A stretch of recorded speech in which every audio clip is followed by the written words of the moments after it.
य इदं भागवत सभाजित अवतात गुणकर्मणः राजऋषेः भरतस्य अनुचरितं स्वत्ययनम् आयुष्यं धन्यं यशस्यं स्वर्ग्यापवर्ग्यं वा अनुशृणोति आख्यास्यति अभिनन्दति च सर्वाः एव आशिषः आत्मनः आशास्ते न कांचन परतः इति। अनुवाद और तात्पर्य श्रीला प्रभुपाद द्वारा। अनुवाद।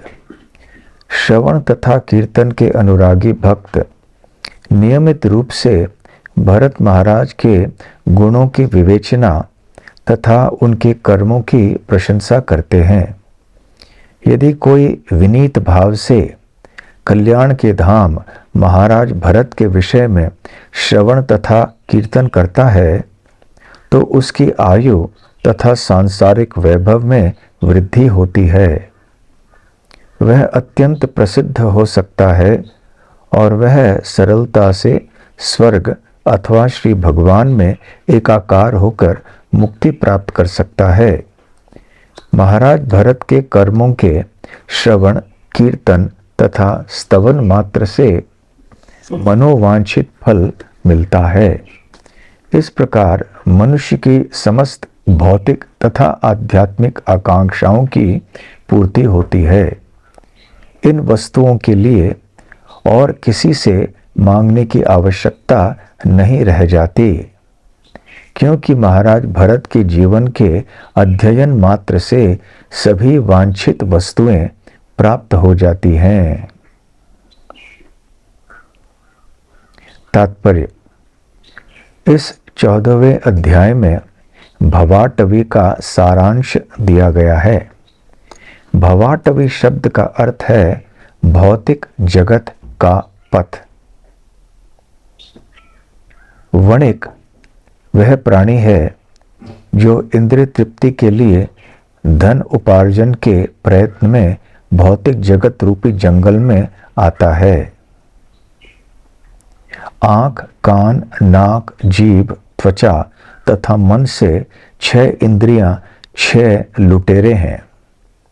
ज्ञान अधम नेता है। ज्ञान तो कृष्ण भक्ति के निमित्त है, किंतु भौतिक जगत के कारण हम अपना सारा ज्ञान भौतिक सुविधाएं जुटाने में लगा देते हैं। प्रत्येक वस्तु भगवान श्री कृष्ण की है, किंतु मन तथा इंद्रियों के भ्रष्ट हो जाने से हम श्री भगवान की संपत्ति को लूट लूट कर अपनी इंद्रियों को तृप्त करते रहते हैं। जंगल के शिगाल तथा बाघ हमारे कुटुंबी जीवन हैं और झाड़ियां तथा लताएं हमारी भौतिक वासनाएं हैं। गिरी गह्वर हमारा सुखमय आवास और सर्प तथा मच्छर हमारे शत्रु हैं। चूहे, जंगली पशु तथा गिद्ध विभिन्न प्रकार के चोर हैं जो हमारे धन का अपहरण करते हैं। हमारी देह तथा घर का माया जाल गंधर्वपुर है।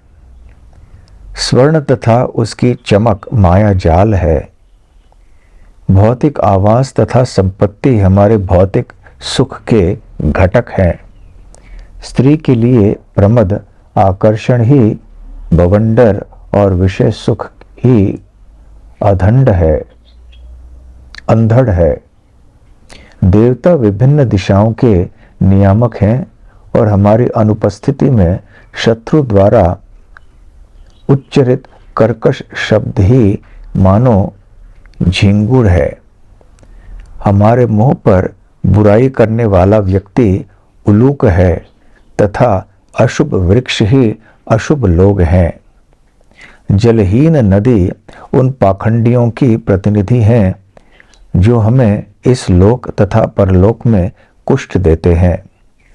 मांसाहारी असुर राज्य कर्मचारी हैं और चुभने वाले कांटे भौतिक जीवन के बाधा तुल्य है। व्यभिचार का अनुभूत स्वाद परस्त्री संभोग की लालसा है। मक्खियां पति, श्वसुर, सास आदि स्त्री जाति के संरक्षक हैं। लता सामान्यतः प्रमदा स्वरूप है।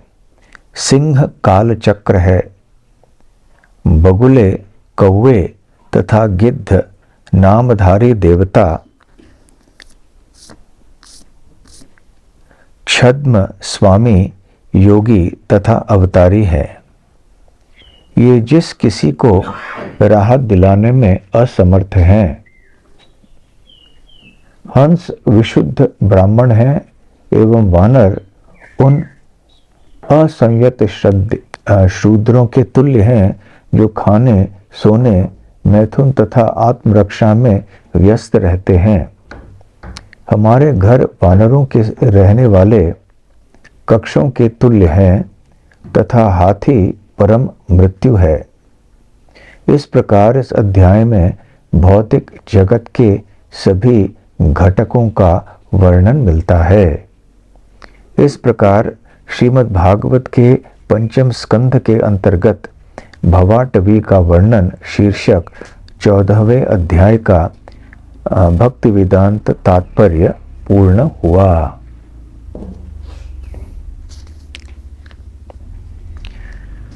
ओम अज्ञानतिमिरान्धस्य ज्ञानाञ्जनशलाकया चक्षुरुन्मीलितं येन तस्मै श्रीगुरवे नमः। श्रीचैतन्यमनोभीष्टं स्थापितं येन भूतले स्वयं रूप कदा मह्यं ददाति स्वपदान्तिकं। वन्देऽहं श्रीगुरो श्रीयुतपदकमलं श्रीगुरून् वैष्णवांश्च श्रीरूपं साग्रजातं सहगण रघुनाथान्वितं तं सजीवं साद्वैतं सावधूतं परिजनसहितं कृष्ण चैतन्यदेवं श्रीराधा कृष्णपादां सहगण ललिता श्रीविशाखान्वितांश्च। नमो ओं विष्णुपादाय कृष्णप्रेष्ठाय भूतले श्रीमते भक्तिवेदांत स्वामिनिति नामिने। नमस्ते सारस्वते देवे गौरवाणी प्रचारिणे निर्विशेष शून्यवादी पाश्चात्य देशतारिणे। मुखं करोति वाचालं पंगुं लंघायते गिरिं यत्कृपातमहं वन्दे श्रीगुरून् दीनतारणम्। वाञ्छाकल्पतरुभ्यश्च कृपा सिन्धुभ्य एव च पतितानां पावनेभ्यो वैष्णवेभ्यो नमो नमः। नमो महावदान्याय कृष्णप्रेमप्रदायते कृष्णाय कृष्णचैतन्य नाम्ने गौरत्विषे नमः। पंचतत्त्वात्मकं कृष्णं भक्तरूपस्वरूपकं भक्तावतारं भक्ताख्यं नमामि भक्तशक्तिकम्। आराध्यो भगवान् व्रजेशतनयस्तद्धाम वृन्दावनम्। रम्या काचिदुपासना व्रजवधू वर्गेण या कल्पिता। श्रीमद्भागवतं प्रमाणममलं प्रेमापुमर्थो महान्। श्रीचैतन्य महाप्रभोर्मतमिदं तत्रादर न परः। हे कृष्ण करुणा सिंधो दीनबंधो जगत्पते गोपेश गोपिका कांत राधा कांत नमोस्तुते। तप्त कांचन गौरांगी राधे वृंदावनेश्वरी वृषभानुसुते देवी प्रणमामि हरिप्रिये। जय श्री कृष्ण चैतन्य प्रभु नित्यानंद श्री अद्वैत गदाधर श्रीवासादि गौर भक्त वृंद। हरे कृष्णा कृष्ण कृष्ण हरे हरे हरे राम राम राम हरे हरे। हरे कृष्णा। तो ये इस 14वें अध्याय की समाप्ति अभी हो रही है अभी, और महाराज भरत के संदर्भ में चर्चा भी इस अध्याय के साथ संपूर्ण होती है। लगभग 7वें अध्याय से शुरू होकर ये 14वें अध्याय तक ये प्रसंग चल रहा है। तो लगभग 8 अध्याय केवल महाराज भरत के ऊपर है। तो महाराज भरत अपने राजा के जन्म जब थे, उनका चरित्र कैसे था,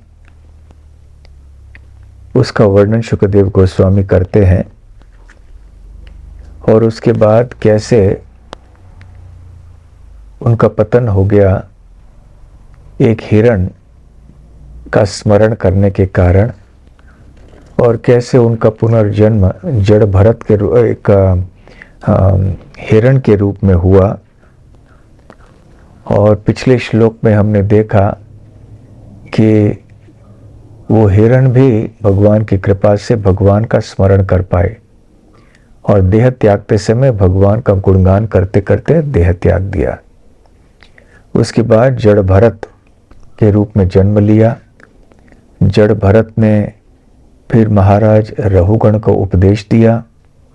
ये उपदेश काफ़ी लंबा है और इस उपदेश के अंतर्गत उन्होंने एक उपमा दी, एक दृष्टांत दिया भवाटवी का, जिसमें उन्होंने इस भौतिक सृष्टि का वर्णन बहुत ही विस्तार में अनेक चीज़ों से तुलना करते हुए किया। महाराज रहुगण का उद्धार हो गया जड़ भरत की कृपा से।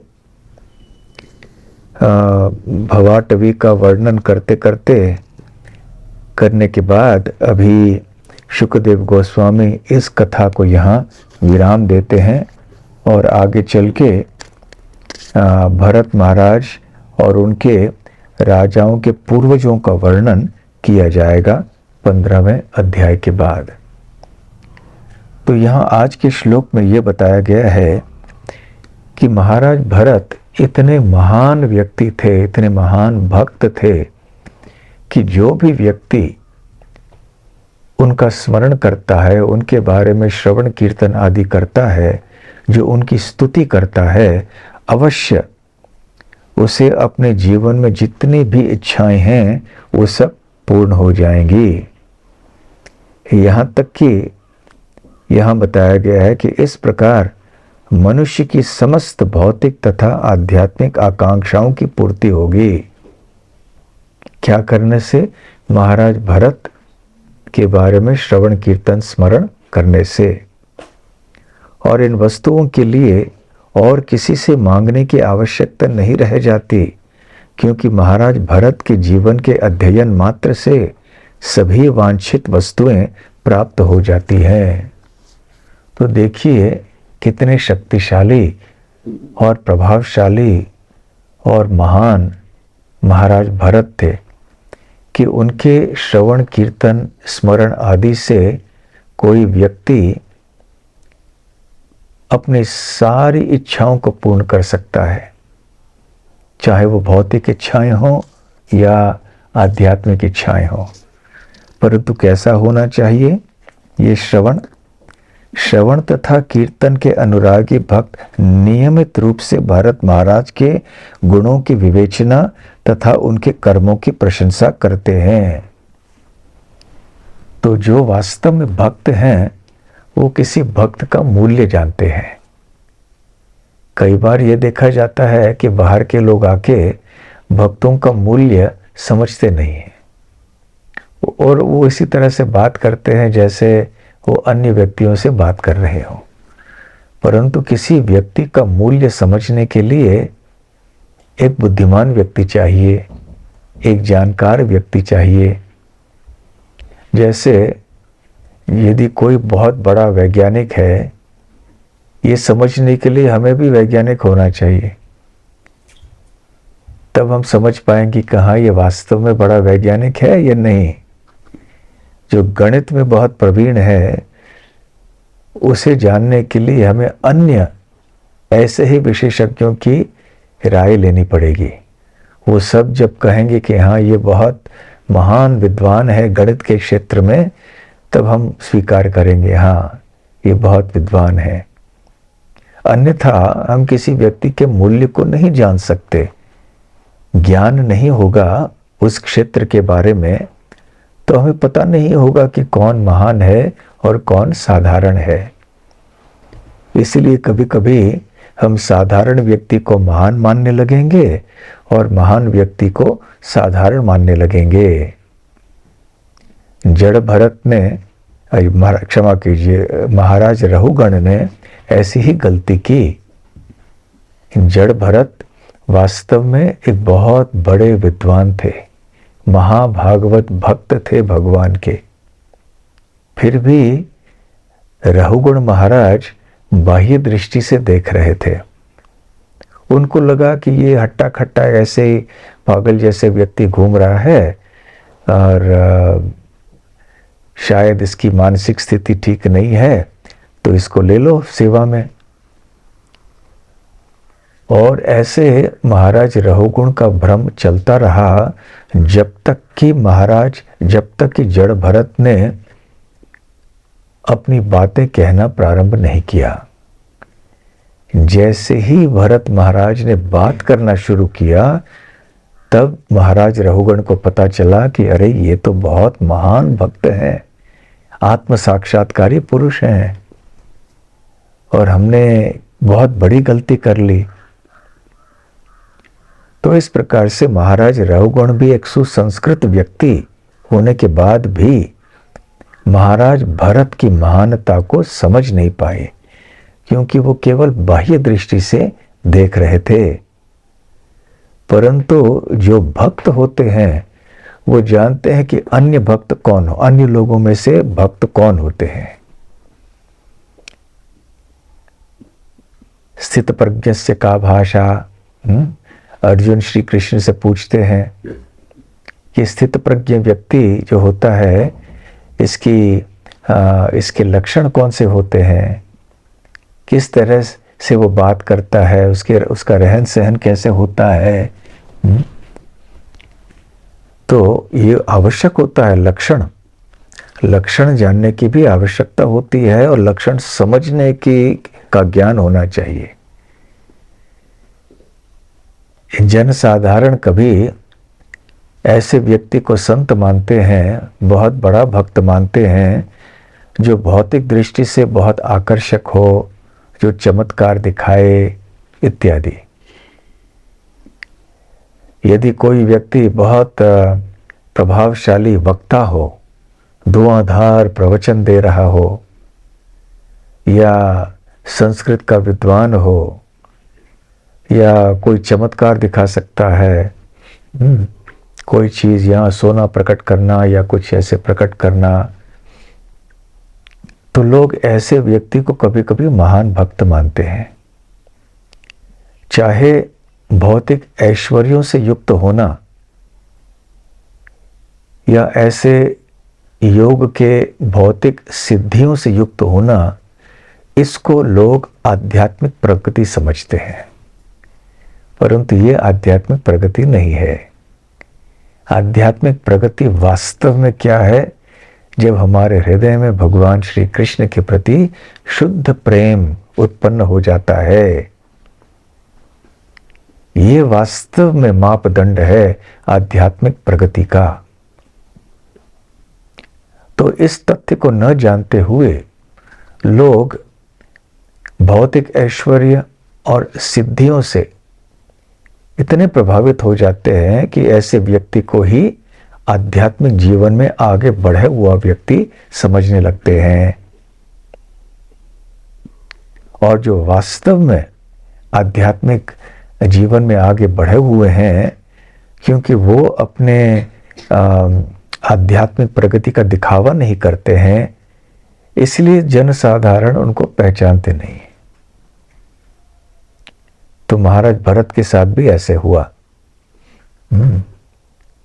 तो खैर, जो ज्ञानी भक्त हैं वो महाराज भरत के चरित्र को, उनकी महानता को जानते हैं, इसलिए ऐसे अनुरागी भक्त नियमित रूप से भरत महाराज के गुणों की विवेचना तथा उनके कर्मों की प्रशंसा करते हैं। फिर शुकदेव गोस्वामी कहते हैं, यदि कोई विनीत भाव से कल्याण के धाम महाराज भरत के विषय में श्रवण तथा कीर्तन करता है तो उसकी आयु तथा सांसारिक वैभव में वृद्धि होती है। वह अत्यंत प्रसिद्ध हो सकता है और वह सरलता से स्वर्ग अथवा श्री भगवान में एकाकार होकर मुक्ति प्राप्त कर सकता है। अब ये प्रश्न आएगा कि जब हम महान भक्त की गुण का गुणगान करते हैं, उनकी प्रशंसा करते हैं, उनके बारे में श्रवण कीर्तन स्मरण करते हैं, तो हम इसलिए करते हैं कि हमारी आध्यात्मिक प्रगति हो। परंतु यहाँ इस श्लोक में ऐसे कई चीजें बताई गई हैं जिनको पढ़ के हमें लगे कि ऐसा क्यों कहा गया है। हाँ? यहाँ बताया गया है कि जो भी विनीत भाव से महाराज भरत के बारे में श्रवण कीर्तन करेगा, उसे क्या मिलेगा? दीर्घ आयु मिल जाएगी। क्या हम दीर्घ आयु के लिए भक्ति करते हैं? क्या विचार है आपका? दीर्घ आयु के लिए करते हैं? हाँ? नहीं। फिर सांसारिक वैभव, सांसारिक वैभव के लिए हम भक्ति करते हैं? नहीं। फिर प्रसिद्धि, समाज में हम प्रसिद्ध हो जाएं, इसके लिए भक्ति करते हैं? कम से कम करना नहीं चाहिए। हाँ। स्वर्ग की प्राप्ति के लिए करते हैं भक्ति? अपवर्ग की प्राप्ति के लिए, अपवर्ग अर्थात मुक्ति, मुक्ति के लिए क्या हम भक्ति करते हैं? क्या विचार है? हाँ? करना नहीं चाहिए, परंतु नहीं करना चाहिए, है ना? तो जितने भी चीजें नहीं करनी चाहिए, जिनकी अपेक्षा नहीं रखनी चाहिए, इच्छा नहीं रखनी चाहिए भक्ति में, तो ऐसे इच्छाओं की पूर्णता के बारे में शुकदेव गोस्वामी बता रहे हैं कि भरत महाराज का श्रवण कीर्तन करने से, ऐसे महान भक्त का श्रवण कीर्तन करने से ये सारे भौतिक इच्छाएं पूर्ण हो जाएंगी और भौतिक तथा आध्यात्मिक आकांक्षाओं की पूर्ति होगी। तो ऐसे क्यों बताया गया है? श्रीमद् भागवत किस प्रकार का ग्रंथ है? किन लोगों के लिए है? निर्मुत्सराणाम सताम। कौन बता सकते हैं श्रीमद् भागवतम का दूसरा श्लोक?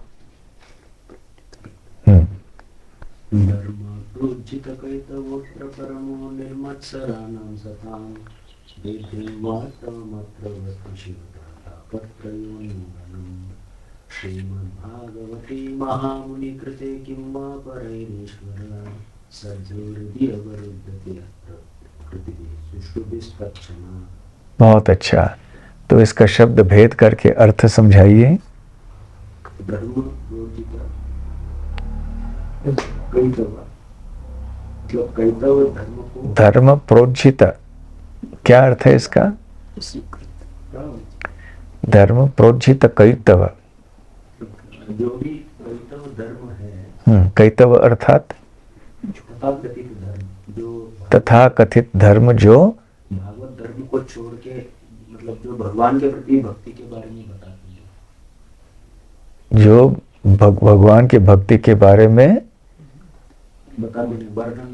वर्णन नहीं करते हैं, जो भगवान के भक्ति से संबंधित नहीं है, वो सभी कैतव धर्म, जो सब कैतव धर्म है। कैतव अर्थात क्या? शब्द का अर्थ क्या है?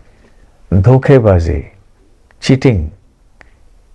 ये सब धोखेबाजी के धर्म हैं जो हमें भगवान की भक्ति तक नहीं ले जाते हैं। फिर धर्म और प्रोज्झित, प्रोज्झित का क्या मतलब? जड़ के साथ उकाड़ना। उज्झित, उज्झित नष्ट करना, प्रकृष्ट रूपेण उज्झित, प्रोज्झित। तो किसी को जल समेत उखाड़ देना या उसको तिरस्कार या उसका बहिष्कृत करना, उसको बाहर निकाल देना। तो श्रीमद् भागवतम ग्रंथ में ऐसे कैतव धर्मों के लिए कोई स्थान नहीं है। फिर धर्म कैतव, धर्म प्रोज्झित कैतवत्र परम निर्मत्सराणाम सताम। क्या अर्थ है इसका? तो ये जो भागवत है निर्मत्सर व्यक्तियों के लिए, ये श्रीमद् भागवतम जो है वो ऐसे लोगों के लिए है जो कि निर्मत्सर है। निर्मत्सर का अर्थ क्या है? द्वेष रहित। द्वेष रहित, जिनके हृदय में ईर्ष्या नहीं है, द्वेष नहीं है, ऐसे लोग निर्मत्सर कहलाते हैं। और ये बहुत एक ऊंचा स्थान है। साधारणतः भौतिक जगत में ईर्ष्या और द्वेष व्यक्ति के हृदय में होना ये बहुत ही स्वाभाविक है। भौतिक जगत का स्पर्श इतने लंबे समय से करने के कारण। परंतु श्रीमद् भागवतम उनके लिए है जो निर्मत्सर हैं, या कम से कम जो निर्मत्सर होने का प्रयास कर रहे हैं। निर्मत्सराणाम सताम, सताम अर्थात साधु जो सत मार्ग में चलते हैं उनको सताम बोलते हैं। उनके संबंध में सत, ये सताम शब्द श्रीमद् भागवत में कई बार आता है। तो ये भागवतम किसके लिए है? उन लोगों के लिए है जो पूरी तरह से द्वेष आदि से मुक्त हैं, और इस भागवत में ऐसे कैतव धर्मों के बारे के लिए कोई स्थान नहीं है। तो कैतव धर्म किस प्रकार के होते हैं? कौन से हैं? हाँ, धन्यवाद, इतना पूरा। तो कैतव धर्म का जो उल्लेख यहाँ हुआ है, किस प्रकार का कैतव धर्म, क्या है ये कैतव धर्म?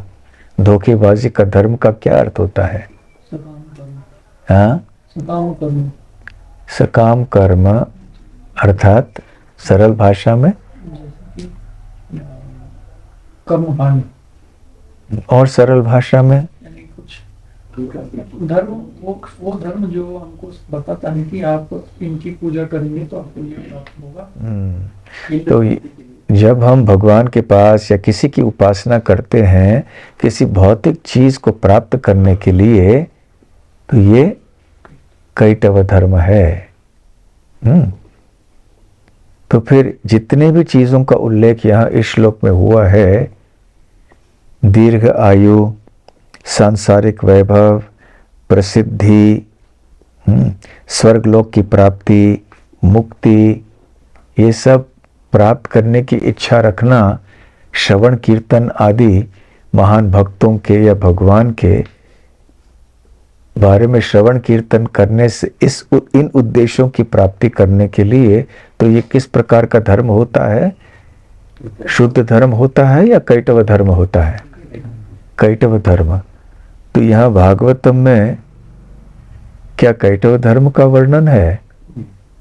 पहले ही भागवतम के प्रारंभ में क्या बताया गया है? धर्म प्रोज्झित कैटव। ऐसे कैटव धर्मों के लिए कोई स्थान नहीं है भागवतम में। परंतु यहाँ इस प्रकार के प्रलोभन क्यों दिए गए हैं?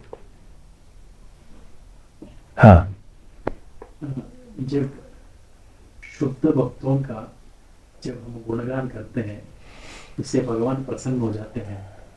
जब भगवान प्रसन्न हो जाते हैं, ये भाव में भी यदि हम लोग चाहते हैं तो जल्दी से जल्दी वो जो भी इच्छा है वो भगवान ही स्वयं भक्ति उन्मुक्त सुकृति बढ़ के वो निकल जाएगा। ये भाव में भी गया, मगर किया हुआ कार्य जो है शुद्ध भक्ति का संबंधित में रहने के कारण से जल्दी से जल्दी ये भी कैतव धर्म उसका उद्देश्य चलेगा।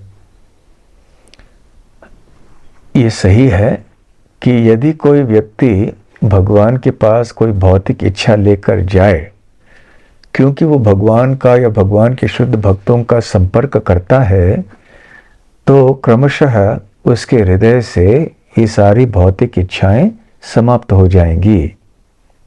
फिर भी ठीक है, परंतु प्रलोभन क्यों देना है कि यदि आप ऐसे करेंगे तो आपको प्रसिद्धि मिल जाएगी, आपको सांसारिक वैभव प्राप्त हो जाएगा, स्वर्गलोक की प्राप्ति आप कर सकते हैं, ऐसे क्यों बताया गया है? ऐसे लोग भी आकर्षण हो गए, ऐसे जो ऐसे इच्छा रखते हुए जो आ रहे लोग, हाँ, वो लोग भी ये धर्म के लिए आकर्षण हो जाए। ठीक है, और भी अच्छी बात, सही बात है। प्रलोभन देते देते ये करते रहेंगे तो बाद में क्रमशः उनको पता चलेगा कि ये तो शुद्ध करना था, लेकिन वो इस इच्छा से किया, अभी शुद्ध करना। तो प्रलोभन देने के पीछे कारण क्या है? ये जो व्यक्ति को आप गुणगान कर रहे हैं, वो ये कौन सा भी इच्छा रख के वो नहीं कर रहे। जब आप कर रहे हैं तो शुद्ध भावना से आप नहीं कर रहे, करके कम से कम उसको समझ में आए। और कोई? क्योंकि पता है कि सब लोग वो स्तर पे नहीं है जहाँ से कि शुद्ध भक्ति डायरेक्ट स्टार्ट हो। सब लोग शुरुआत से स्टार्ट करें, तो ऐसे लोगों के मन में अगर ऐसा कुछ दिख जाएगा तो शायद फिर वो आगे बढ़ने के लिए उनको प्रोत्साहन मिलेगा। ठीक है, अच्छी बात। आतुरता को बढ़ाने के लिए, कीर्तन करने के लिए, आतुरता को बढ़ाने के लिए, किसके लिए? स्वर्गलोक की प्राप्ति के लिए, किस चीज के लिए? फल है। हाँ। सोच कर एक कथा को श्रवण करेंगे, कथा को श्रवण करने के लिए आतुरता रखेंगे। और ये न कि न प्रकार है न भगवान और भगवान के शुद्ध भक्तों के संपर्क में। ठीक है, बहुत अच्छा। हाँ, ऐसे भी कुछ लोग थे वहाँ पे जो इन सब इच्छाओं को रख के श्रीमद् भागवतम श्रवण कर रहे थे, तो उन लोगों के लिए भी एक कुछ प्रेरणा। तो आप सबने सही उत्तर दिए हैं कि देखिए, जब सुखदेव गोस्वामी महाराज परीक्षित को श्रीमद् भागवत की कथा सुना रहे थे, तो ये समाचार सब जगह फैल गया।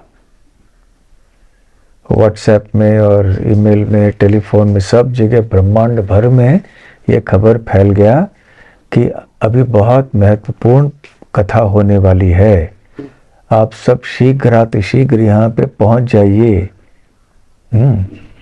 सुखदेव गोस्वामी और राजा परीक्षित के बीच में बहुत महत्वपूर्ण संवाद होने वाला है। तो ऋषि मुनिगण और वैरागी, ये वो इस तरह के लोग ब्रह्मांड के कोने कोने से आए, पृथ्वी लोक के कोने से तो आए ही, अन्य लोकों से भी बड़े बड़े ऋषि मुनि आए और बहुत बड़ी सभा बन गई वहां पर गंगा के तट पे, जहां परीक्षित महाराज बैठे थे।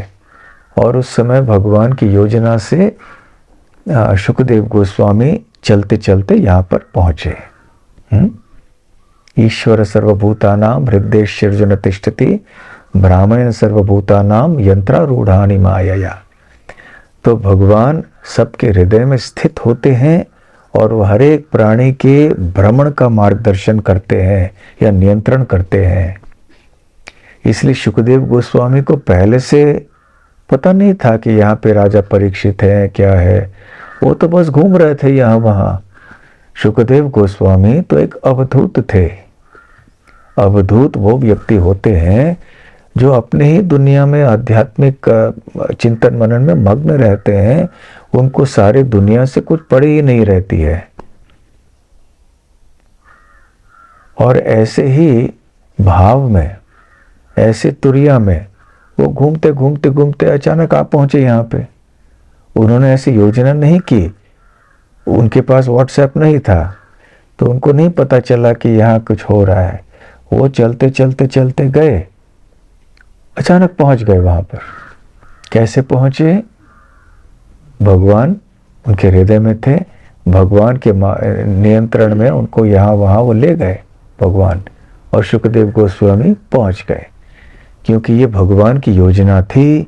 भगवान चाहते थे कि जगत के कल्याण के लिए ये बहुत ही महत्वपूर्ण दिव्य संवाद हो सके।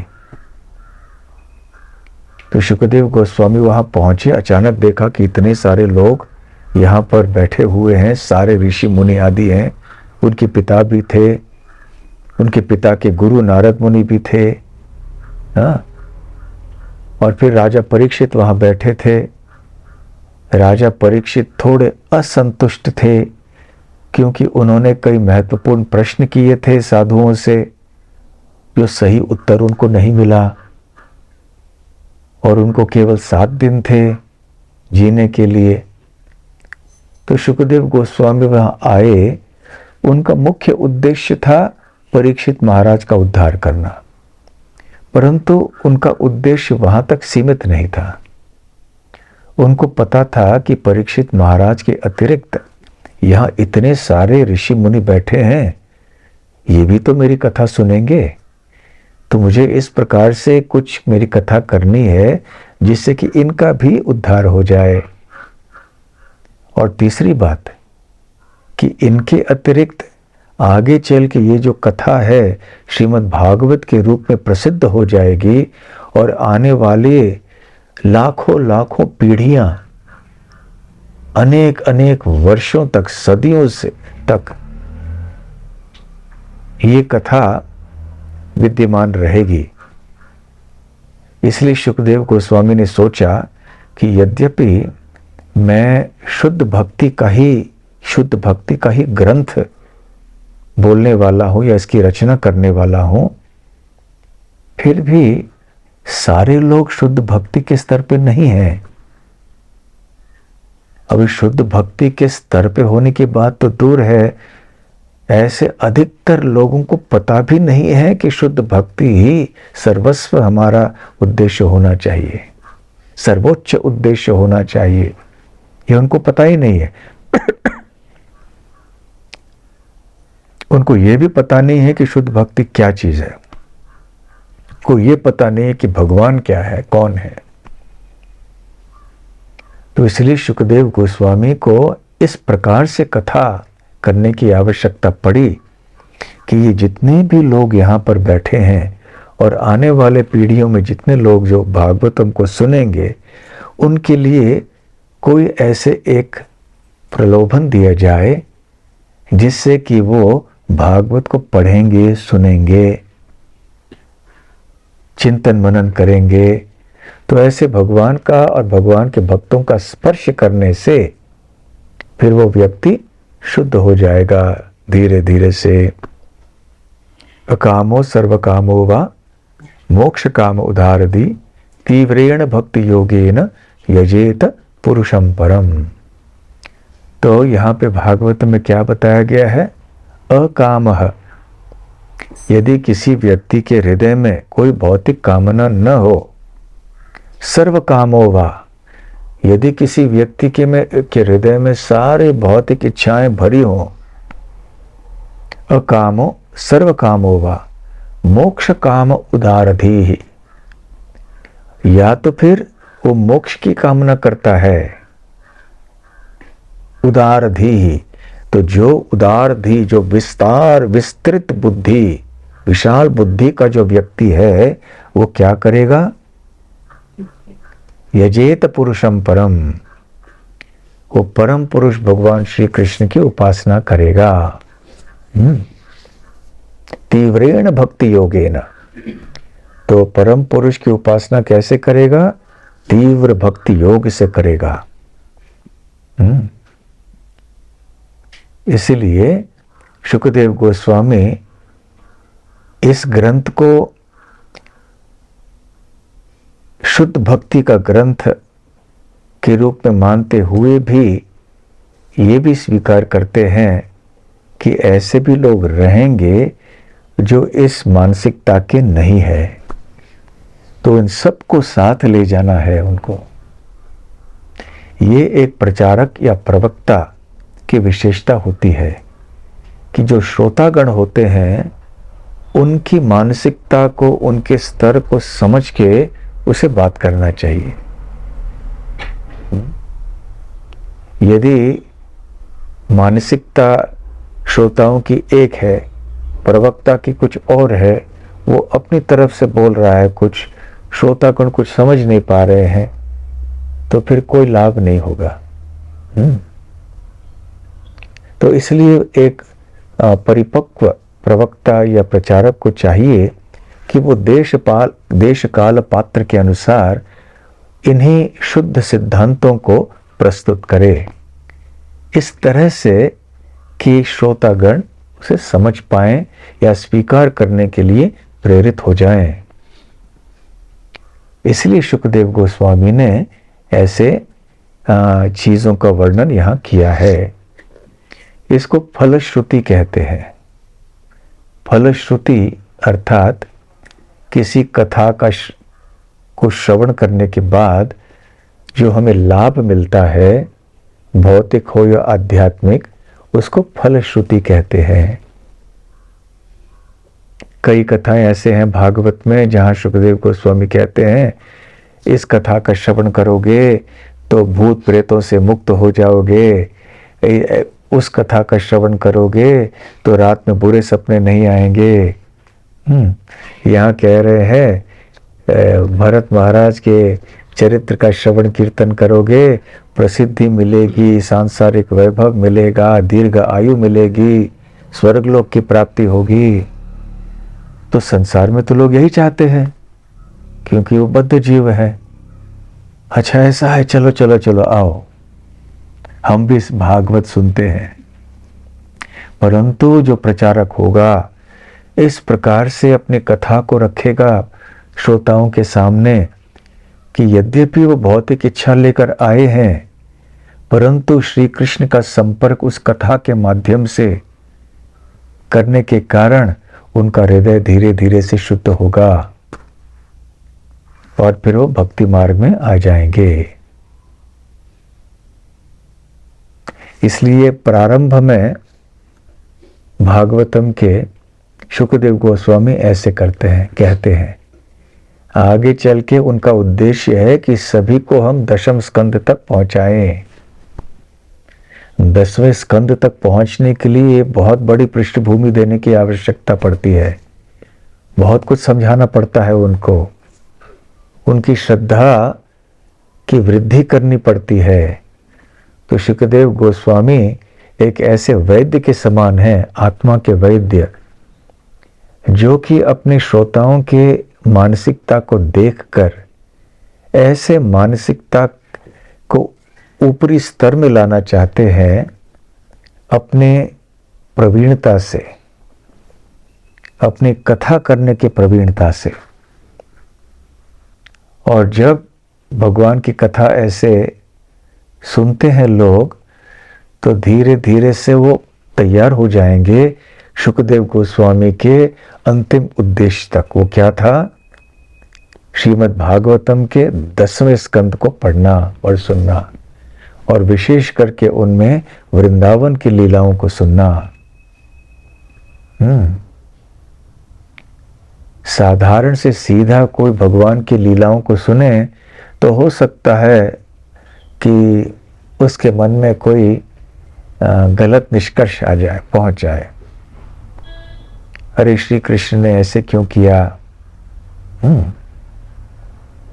और कई लोग जो हैं भगवान की लीलाओं का दुरुपयोग करते हैं अपने कारण से। इसलिए हिंदी में कहावत है, ये आप करो तो रास लीला, हम करें तो कैरेक्टर ढीला, है ना? ऐसे हिंदी में कहावत है, सुना है आपने?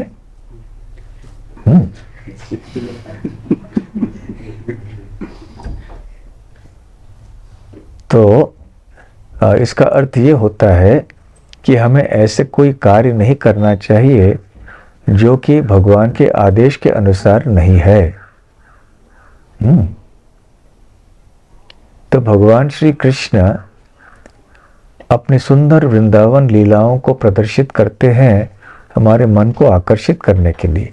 परंतु यदि हमने हमारी चेतना, हमारा ज्ञान इस स्तर तक पहुंचा नहीं है कि हम श्री कृष्ण के वृंदावन की लीलाओं को जान पाए, समझ पाए सही दृष्टि से, तो हम अपराध कर बैठेंगे। श्री कृष्ण की निंदा करेंगे। अरे कृष्ण ने ऐसे गोपियों के वस्त्रों को क्यों चोरी किया, श्री कृष्ण ने रासलीला क्यों किया, श्री कृष्ण ने ऐसे युधिष्ठिर महाराज को झूठ बोलने के लिए क्यों प्रेरित किया, इतने सारे असुरों का वध क्यों किया उन्होंने। तो हम निंदा करेंगे भगवान श्री कृष्ण की।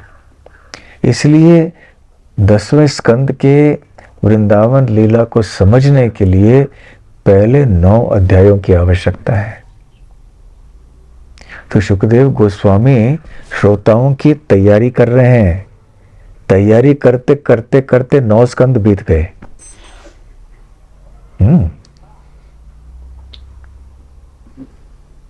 फिर इतने सारे तरह तरह के लोग थे, कर्मकांडी भी थे, अष्टांग योगी भी थे, वैरागी थे, तरह तरह के लोग थे वहां पे उस सभा में। और दुनिया में भी ऐसे बहुत सारे लोग होते हैं। तो सुखदेव गोस्वामी को सबको साथ में ले जाना था, इसलिए बीच बीच में वो ऐसे प्रलोभन दे देते हैं। आप सुनिए, ताकि सुनने से आपको ये लाभ मिलेगा। तो फिर अच्छा ये है, चलो हम चलते हैं, हम भी सुनते हैं। और सुखदेव गोस्वामी जानते हैं कि भगवान श्री कृष्ण की कथा हो, भगवान श्री कृष्ण के भक्त हो, वो पारसमणि के समान है। जिस प्रकार से पारसमणि जिस वस्तु का स्पर्श करता है तो वो वस्तु स्वर्ण में, सोने में बदल जाता है, ठीक उसी प्रकार से कृष्ण कथा और कृष्ण भक्त ऐसे दिव्य पारसमणि हैं, जहां भी उनका स्पर्श किसी अन्य व्यक्ति के साथ होता है, उस व्यक्ति के हृदय में दिव्यता और भगवान की भक्ति आज नहीं तो कल जागृत हो जाती है।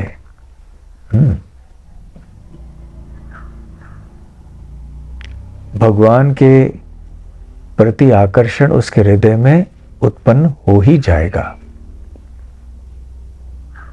ध्रुव महाराज भी तो ऐसे ही आए थे भगवान के पास। ध्रुव महाराज शुद्ध भक्त नहीं थे जबकि वो आए भगवान के पास, परंतु वो सुकृतनः में माने जाते थे। कौन सा श्लोक है भगवत गीता का?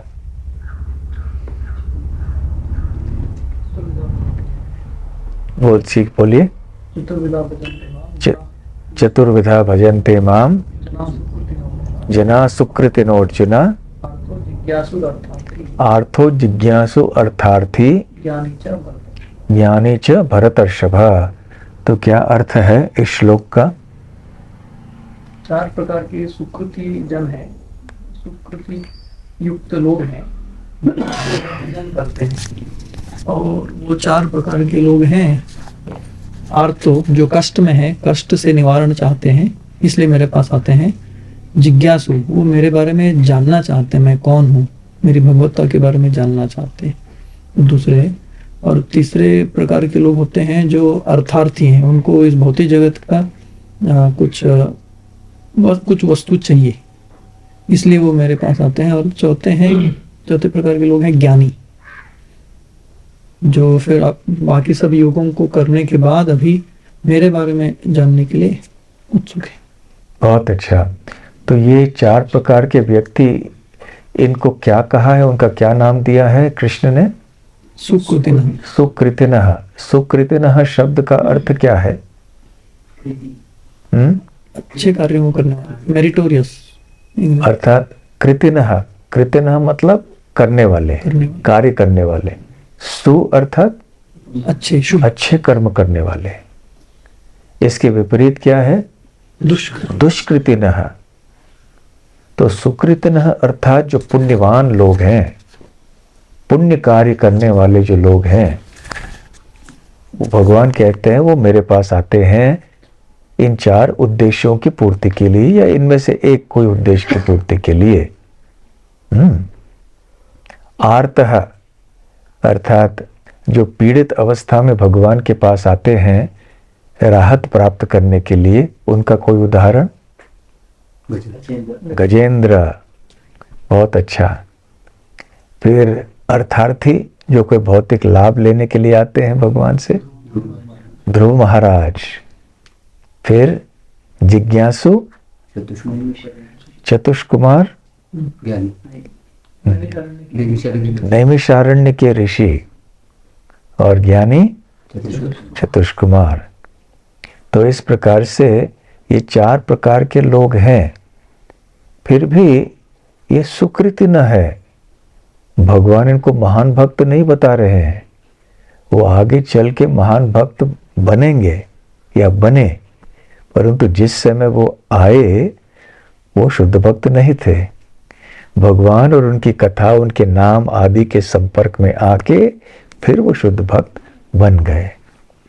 भगवत गीता में भगवान श्री कृष्ण 5 प्रकार के उपासकों की बात करते हैं कि 5 प्रकार के लोग उनकी उपासना करते हैं विविध प्रकार से। कई उपासनाएं प्रत्यक्ष होती हैं, कई अप्रत्यक्ष होती हैं, डायरेक्ट इनडायरेक्ट। सबसे श्रेष्ठ है महात्मा। महात्मानस्तु मां पार्थ दैवीं प्रकृतिमाश्रितः भजन्त्यनन्य मनसो यात्वा भूतादिम अव्ययम। ये महात्मा होते हैं जो दिव्य प्रकृति श्रीमती राधा रानी के अधीन होकर भगवान कृष्ण की शुद्ध भक्ति करते हैं, इसलिए वो महान आत्मा कहलाते हैं। ये सबसे श्रेष्ठ उपासक हैं श्री कृष्ण के। ये प्रत्यक्ष रूप से श्री कृष्ण की उपासना करते हैं, डायरेक्ट। फिर इनके निम्न श्रेणी में ऐसे भक्त हैं जो भक्त हैं वो, परंतु शुद्ध नहीं। वो है ये सुकृतिना, जो भगवान के पास आते हैं, भले उनके हृदय में कोई भौतिक इच्छा हो, परंतु भगवान के पास तो कम से कम आ रहे हैं, इसलिए उनको सुकृतिना कहा गया है, दुष्कृतिना नहीं। दुष्कृतिना भगवान के पास नहीं आ सकता। दुष्कृतिना को पैसा चाहिए तो वो लूटेगा, किसी को चोरी करेगा, डकैती करेगा, भ्रष्टाचार करेगा, वो भगवान के पास नहीं जाएगा। तो ये भी दूसरे श्रेणी के उपासक हैं जो महात्मा के स्तर में नहीं है, परंतु भगवान के पास आते हैं, भगवान की सेवा करते हैं। इस दृष्टि से उनको भक्त कहा गया है, परंतु उनकी भक्ति शुद्ध भक्ति न होके मिश्र भक्ति है। मिश्र भक्ति अर्थात जिस भक्ति में स्वार्थ का मिलावट है।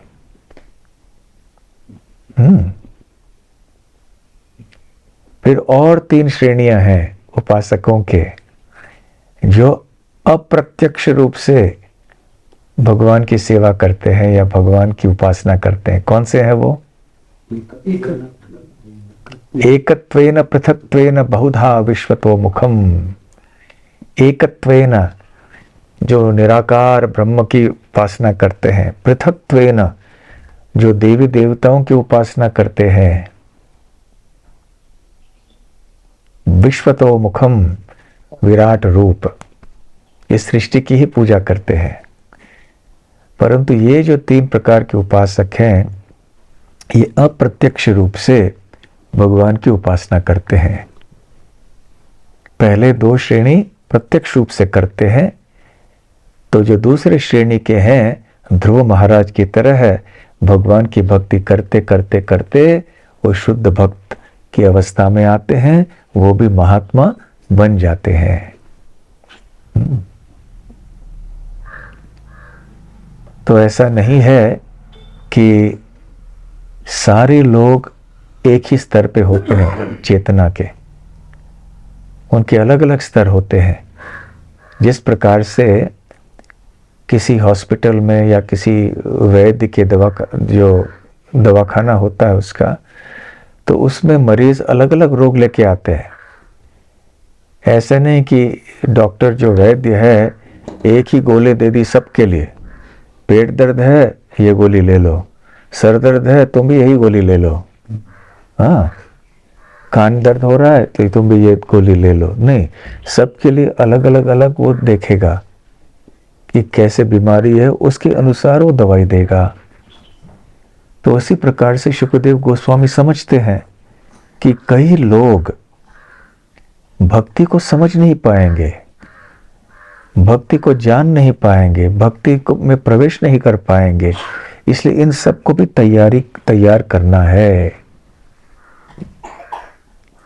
इसलिए उन्होंने इस प्रकार से ऐसे फलश्रुति बतलाए हैं श्रीमद् भागवत के विविध अध्यायों में। आगे चल के जैसे ध्रुव महाराज शुद्ध हो गए, वैसे ये सारे लोग भी शुद्ध हो जाएंगे। भगवान की भक्ति इतनी शक्तिशाली होती है, भगवान की कथा आदि इतनी शक्तिशाली होती है। हरे कृष्ण कृष्ण कृष्ण हरे हरे, हरे राम राम राम हरे हरे। हरे कृष्णा। हाँ, मगर ये श्रोता और वक्ता जो सुनने वाला जो है, आप ये 5 तरह का स्थिति में वो आके सुन रहे हैं। और सुखदेव गोस्वामी ये सब लोग को 10वां स्कंद में आश्रय तत्व में लेके आना चाहते हैं। तो क्योंकि सुखदेव गोस्वामी ऑलरेडी वो रस में आस्वादन कर रहे, तो इसलिए वो उधर तक उनको लेके जाने के लिए वो नीचे से सबको लेके जा रहे। तो मेरा प्रश्न ये है कि सुनने वाला कैसे भी रहने दीजिए, जब श्रोता जो बोलने वाला है वो शुद्ध भक्त रहेगा तो ही इन सबको लेके वो स्तर पे जाएंगे। तो हमारा क्योंकि समझ भी वो स्तर पे नहीं है, अनर्थ और अपराध से भरा हुआ, और ये स्तर पे भी हम मेरे स्टेप में हूँ, तो ये तो वो हाइतु की कृपा से ही हमको मिलेगा। तो खाली हम बैठ के उनको सुन रहे, मगर हमारा प्रयास हमारा साइड से नहीं, खाली सुना है, तो हम आ जाएंगे ये स्तर पे। तो ये प्रश्न है कि हम शुक्रदेव गोस्वामी के स्तर पे नहीं है। शुक्रदेव गोस्वामी शुद्ध भक्त हैं, इसलिए उनकी कथा का प्रभाव सबके ऊपर पड़ता है और वो लोग शुद्ध भक्त बन जाते हैं। हाँ, लेकिन हम उस स्तर पे नहीं है। नहीं, तो फिर हमारी कथा का क्या वही प्रभाव होगा, ये प्रश्न है ना? नहीं, फिर मैं बोल रहा हूँ वक्ता इधर सुखदेव गोस्वामी है, श्रोता जो है अलग अलग स्तर पे है। तो सुखदेव गोस्वामी उन सबको वो स्तर पे लेके आ रहे। तो वक्ता जो है उनका कार्य वो कर रहे, श्रोता जो है बहुत निम्न स्तर पे है। अभी श्रोता का क्या कार्य है, ताकि सुखदेव गोस्वामी जैसा वाक्यों को हृदय में ले पाएगा कि नहीं। तो प्रश्न, अब हम तो वो स्तर पे नहीं, जो वो दे रहे वो हम ले पाएंगे नहीं। हाँ, इसलिए हर एक व्यक्ति की पात्रता भिन्न भिन्न होती है इस कथा को स्वीकार करने के लिए। सारे श्रोता एक जैसे नहीं होंगे और हर एक की क्षमता इस कथा को स्वीकार करने के लिए अलग अलग होगी। तो जिसकी जैसी भावना वैसे वो स्वीकार करेगा, परंतु कथा का संपर्क करने के कारण धीरे धीरे धीरे से वो भी प्रगति करेंगे यदि वो रहे तो। इसलिए यहाँ पर श्रील प्रभुपाद जी अनुवाद में बताते हैं, यदि कोई विनीत भाव से महाराज भरत के विषय में श्रवण तथा कीर्तन करता है तो विनीत भाव। तो यदि श्रवण करने वाला व्यक्ति किसी भी प्रकार का क्यों न हो, यदि उसका भाव विनीत है, विनीत विनम्रता से वो हृदय से सुन रहा है, तो निश्चित ही उसके अंदर ऐसा परिवर्तन हो जाएगा। परंतु उसके हृदय में यदि बहुत अहंकार हो गया और अपने आप को बहुत बुद्धिमान समझता है, तो फिर इस भाव से वो श्रवण कीर्तन के पूरे लाभ को स्वीकार नहीं कर पाएगा। ये भाव बहुत आवश्यक है कि किस भाव में हम श्रवण कर रहे हैं।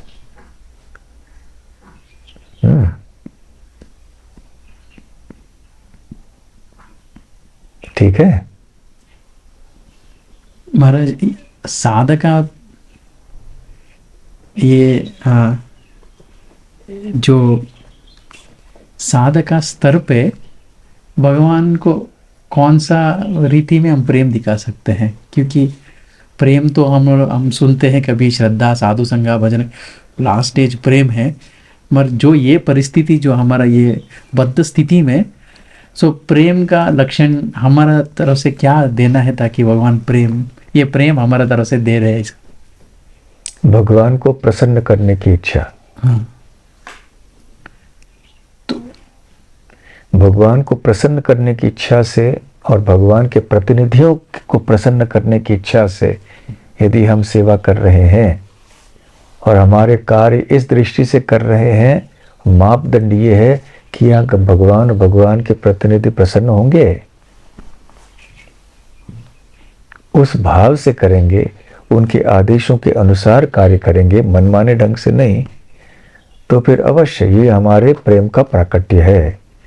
भले हम भक्ति के 9 स्तरों में जो प्रेम सबसे ऊंची अवस्था है उसमें भले हम न भी हों, परंतु यदि हमारा भाव ऐसे प्रामाणिक है तो आज नहीं तो कल, इस जन्म में नहीं तो किसी अगले जन्म में हम उस सर्वोच्च स्तर को प्राप्त कर पाएंगे।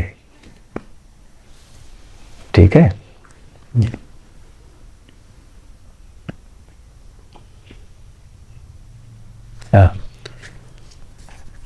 और यहाँ पे अनुवाद में प्रभुपाद जी लिख रहे हैं, जो कोई भी इच्छा के साथ केवल श्रवण, कीर्तन और गुणगान महाराज भरत का करेंगे तो सब वांछा पूर्ण हो जाएंगे।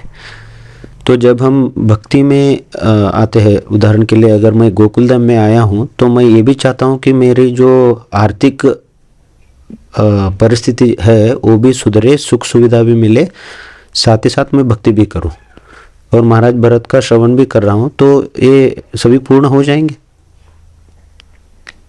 ये जब हम कहते ऐसी जो चीजें बताई जाती है ना, फलश्रुति, इनका अर्थ ये होता है कि इनको बारंबार करना चाहिए और श्रद्धा से, सही भाव से करना चाहिए, तब ये सारी इच्छाएं पूर्ण होंगी, अवश्य होंगी।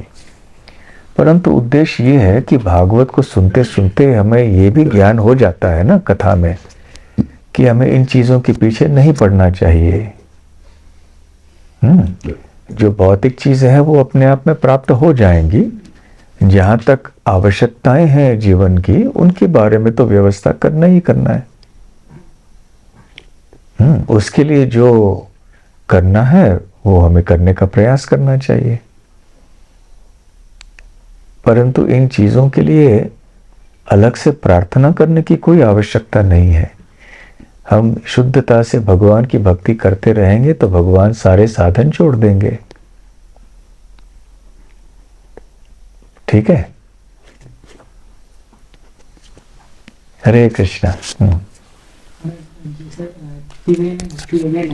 इस श्लोक में जो तीव्रता जो है उसका व्याख्या क्या है? उसको किसी स्पेसिफिक अंग से बताइए, ये अंग अगर हम ज़्यादा ये करेंगे या फिर सभी? तीव्रेण भक्ति योगेन अर्थात निष्ठावान भक्ति।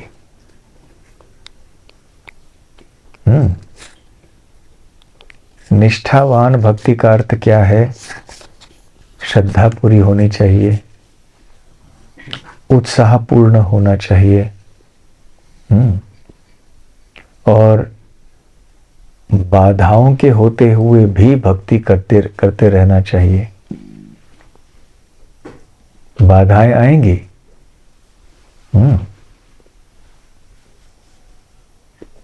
और समय का सदुपयोग करना चाहिए भक्ति के लिए, और बड़े उत्साह से, निष्ठा से करना। यह है तीव्रेण भक्ति योगेन।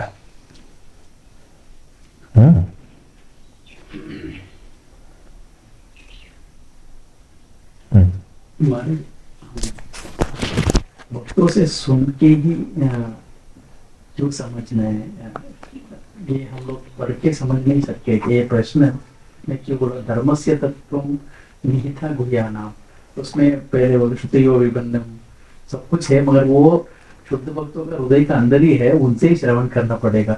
स्वरूप दामोदर वो भी जब चैतन्य महाप्रभु के पास आ गए तो बोला आप पहले भागवत व्यक्ति के साथ बैठ के पहले सुनो, आप लिख के मत आओ ऐसा बोल के। तो शास्त्र पढ़ने से समझ में नहीं आएगा, वो भागवत व्यक्ति का साथ बैठ के सुनने से ही वो कथिता से आता है। तो यस्यादेव पराभक्ते, तो ये मतलब ये कैसा समझना है कि व्यक्ति भागवत से ही हमको समझ में आएगा, ये भागवत हम पढ़ने से समझ में नहीं आएगा क्या? दोनों चाहिए, पुस्तक भागवत चाहिए, व्यक्ति भागवत भी चाहिए। तो इसलिए श्रील प्रभुपाद जी हमारे लिए व्यक्ति भागवत है, उन्होंने पुस्तक भागवत की व्याख्या की है। तो श्रील प्रभुपाद जी के अनुवाद और तात्पर्यों से, उनके प्रवचनों से फिर हम ये समझ सकते हैं कि श्रीमद् भागवतम है क्या। अन्यथा ऐसे कई लोग हैं, जैसे सोच लीजिए मायावादी लोग हैं, वो भी श्रीमद् भागवतम कभी कभी पढ़ते हैं, परंतु भक्ति के बारे में इतना कुछ पढ़ने के बाद भी वो ये नहीं समझ पाते कि ये जीवन का अंतिम उद्देश्य है। वो भी इसे एक साधन ही समझते हैं भगवान में विलीन होने के लिए। इसलिए पुस्तक भागवत को समझने के लिए व्यक्ति भागवत की आवश्यकता है। जाहो भागवत पढ़ो वैष्णव स्थाने, एकांत आश्रय करो चैतन्य चरणे, ऐसे स्वरूप दामोदर गोस्वामी उस कवि को बोलते हैं। जाओ भागवत पढ़ो एक वैष्णव के स्थान में और आश्रय ले लो श्री चैतन्य महाप्रभु का, फिर तुम समझ पाओगे कि ये श्रीमद् भागवतम क्या है। ठीक है? तो प्रभुपाद का पुस्तक ही पढ़ना है, तो ऋत्विक में अंतर है? नहीं, फिर प्रभुपाद की बातों को भी समझना चाहिए कि प्रभुपाद क्या कहते हैं इसके बारे में।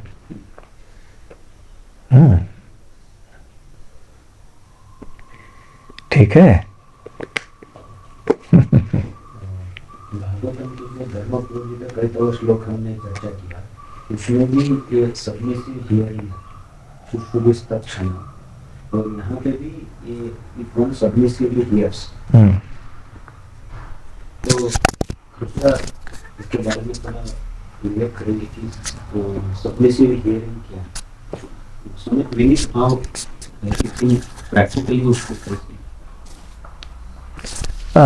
श्रवण करने में जो विनीत भाव है, इसके कई लक्षण होने चाहिए। पहले तो श्रद्धा से, दूसरी बात विनम्रता से, ये न सोच के कि मैं बहुत कुछ जानता हूँ, मैं विद्वान हूँ, मेरे अनुसार ऐसा है, मेरे अनुसार वैसा है। तो विनम्रता से, ये श्रीमद् भागवत है, विनम्रता और श्रद्धा और एकाग्रता, एकाग्रता से श्रवण करना, ध्यान से श्रवण करना। तो जब हम ऐसे बात करते हैं सबमिसिव ओरल रिसेप्शन, मतलब ध्यान से, विनम्रता से करना, और तीसरी बात एकाग्रता से, और ध्यान से हो गया, ध्यान और एकाग्रता। दूसरी बात विनम्रता, ध्यान से, श्रद्धा से।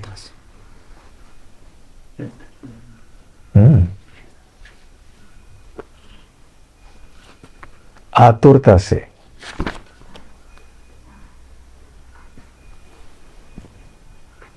जैसे प्रसाद के पहले हम आतुर होते हैं ना प्रसाद लेने के लिए, कैसे मन आतुर होता है, अभी प्रसाद लेंगे, प्रसाद लेंगे, भूख लगी हुई होती है। तो कथा सुनने के पहले या नाम जप करने के पहले क्या वो आतुरता होती है, अभी हम नाम जप करेंगे, नाम जप करेंगे, कैसे भाव होता है। हाँ, जल्दी खत्म हो जाना चाहिए। अरे अभी जप करना है, ऐसा है कि हाँ, आतुरता बहुत आवश्यक। हरे कृष्णा। ग्रंथराज श्रीमद् भागवतम की जय, श्रील प्रभुपाद की जय, गौर प्रेमानंदे, हरि हरि बोल।